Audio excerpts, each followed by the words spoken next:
दोन्ही राष्ट्रवादीच्या एकत्रीकरणासाठी पुण्यात खलबत सुरू। रोहित पवार आणि खासदार अमोल कोल्हेंसह अजित पवारांची बैठक सुरू।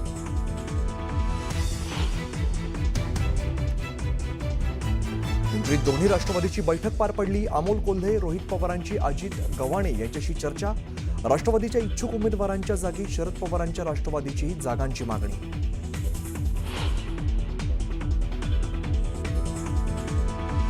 महाराष्ट्रात कुठेही घड्याळासोबत, धनुष्यबाणासोबत, पतंगासोबत किंवा अजून कोणत्या इतर पक्षासोबत जाण्याच्या संदर्भात कुठलाही निर्णय हा झाला नाही।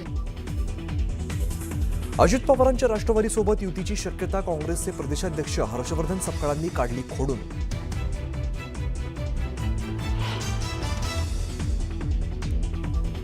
छत्रपती संभाजीनगरात शिवसेना भाजपातील जागा वाटपाचा तिढा कायम। भाजप 55 जागांवर लढण्यासाठी आग्रही। भाजपानं दिलेल्या 35 जागांचा प्रस्ताव शिवसेनेला अमान्य।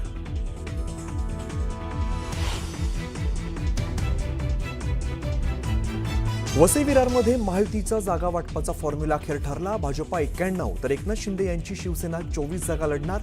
पुढच्या 48 तासात भाजपाच्या उमेदवारांची यादी जाहीर होणार।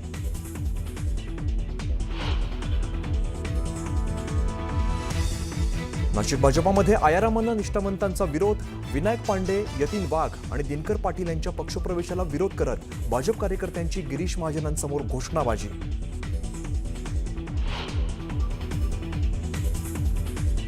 पक्षप्रवेशाला माझा विरोध नाही, पण आज जे घडलं ते आवडलं नाही। पक्षप्रवेशावरती बोलताना देवयानी फरांदे भाऊक।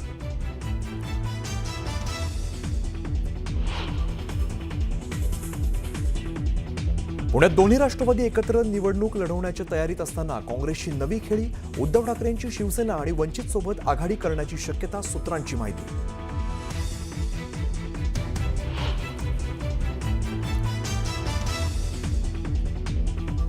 ठाण्यात एकनाथ शिंदेंना धक्का। शिवसेना महिला आघाडी प्रमुख मीनाक्षी शिंदे यांचा राजीनामा। निकटवर्तीय कार्यकर्त्याच्या हकालपट्टीनंतर मीनाक्षी शिंदे होत्या नाराज।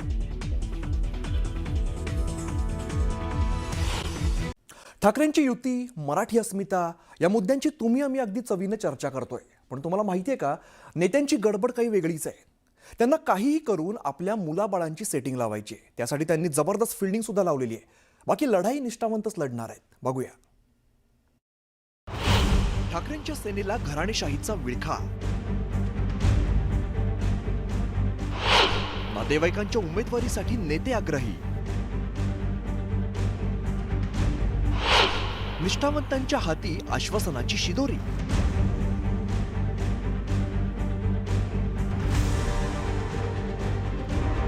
मुंबई महापालिकेच्या निवडणुकीच्या पार्श्वभूमीवर ठाकरेंच्या शिवसेनेने नव्या आणि तरुण कार्यकर्त्यांना संधी देण्याचं जाहीर केलंय, पण प्रत्यक्षात चित्र काही वेगळंच आहे। तरुण कार्यकर्त्यांच्या नावाखाली ठाकरेंच्या शिवसेनेतील बड्या नेत्यांनी आपल्या नातलगांना उमेदवारी मिळवून देण्यासाठी प्रयत्न सुरू केल्याची चर्चा आहे।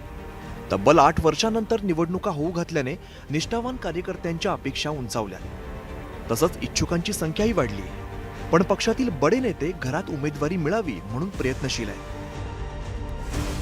सूत्रांनी दिलेल्या माहितीनुसार माजी खासदार विनायक राऊत हे वाकुल्यातून आपला मुलगा अथवा मुलीसाठी उमेदवारी मिळवण्याच्या प्रयत्नात आहेत। माजी आमदार विनोद घोसाळकर हे दहिसर मतदारसंघातून आपली धाकटी सून पूजा घोसाळकर यांच्यासाठी इच्छुक असल्याचं सांगितलं जात आहे। तर ईशान्य मुंबईचे खासदार संजय पाटील हे भांडूपमधून आपल्या मुलीसाठी उमेदवारी मिळवण्याच्या प्रयत्नात आहेत। कार्यकर्त्यांना कधी संधी मिळणार असं कार्यकर्त्यांचं काय म्हणणं आहे? ते अंकित प्रभू किंवा राजुल पटेल किंवा तुम्ही जे नावं घेताय ते कार्यकर्ते नाही आहेत का? माझे वडील कोणीतरी असतील, पण मी पण कार्य करतोय। आता मी ते आहे, सुनील राऊत काम करतायत म्हणून ते आमदार झाले, कार्यकर्तेच आहेत ना। असं अनेक ठिकाणी होतं, असं सर्वच पक्षात होत आहे। ठाकरेंच्या शिवसेनेचे प्रतोद आमदार सुनील प्रभू हे गोरेगाव दिंडोशीमधून आपल्या मुलासाठी तिकीट मिळावं म्हणून प्रयत्नशील असल्याची चर्चा आहे। शिवसेनेचे आमदार अजय चौधरी हे परळ शिवडीमधून आपल्या सुनेच्या उमेदवारीसाठी आग्रही असल्याचं सूत्रांनी सांगितलंय। वरळीतील एका मोठ्या नेत्याने आपल्या मुलीसाठी वरळी प्रभागावरती दावा ठोकल्याचं बोललं जात आहे। आमदार सुनील शिंदेंनी आपल्या बंधूंसाठी वरळी प्रभादेवीमधून उमेदवारीसाठी जोर लावला। संजय पाटील यांची कन्या राजुल पाटील या युवा सेनेचे अनेक वर्ष काम करत आहेत, युवा सेनेच्या कोर कमिटीत आहेत। सुनील प्रभू यांचे चिरंजीव अंकित प्रभू ते अनेक वर्ष युवा सेनेच्या माध्यमातून महाराष्ट्रात काम करत आहेत. हां, अजून तुम्ही कोणती नावं घ्या, मी तुम्हाला त्यांच्याविषयी माहिती द्यायला तयार आहे. पण ही यादी इथंच संपत नाही. माजी महापौर श्रद्धा जाधव या देखील शिवडी नायगाव भागातून आपल्या मुलासाठी इच्छुक आहे. तर माजी आमदार दगडू सकपाळ हे लालबागमधून आपल्या मुलीसाठी उमेदवारी मिळवण्याच्या प्रयत्नात असल्याची चर्चा पक्षाच्या वर्तुळात रंगली आहे. तर अजिंक्य धात्रक कुलाब्यातून इच्छुक आहे.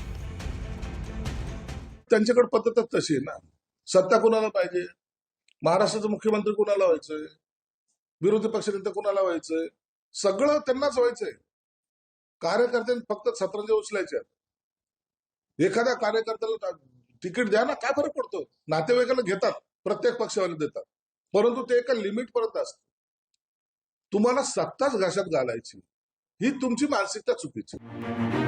एकीकडे ठाकरेंच्या शिवसेनेकडून नव्या नेतृत्वाला उभारी देण्याचा दावा केला जातोय, पण दुसरीकडे ठाकरेंचे जुने शिलेदार सामान्य कार्यकर्त्याला संधी देण्याच्या ऐवजी आपल्याच घरातील व्यक्तीला तिकीट मिळावं म्हणून वजन खर्ची करतायत. Bureau report, news 18 Lokmat. एक महत्त्वाची बातमी समोर येते ती म्हणजे रोहित पवार, अमोल कोल्हे उपमुख्यमंत्री अजित पवारांच्या भेटीला दाखल झालेले आहेत. दोन्ही राष्ट्रवादीच्या एकत्रीकरणासाठी पुण्यामध्ये खलबतं सुरू आहेत अशी माहिती समोर येते. आमदार रोहित पवार आणि खासदार अमोल कोल्हे पुण्यामध्ये अजित पवारांची भेट घेत आहेत. भेटीसाठी ते दाखल झालेत. अजित पवारांच्या जिजाई या निवासस्थानी दोन्ही नेते दाखल झालेले आहेत. मागचे 20 ते 25 मिनिटांपासून या दोघांमध्ये सध्या चर्चा सुरू अशी माहिती समोर येते.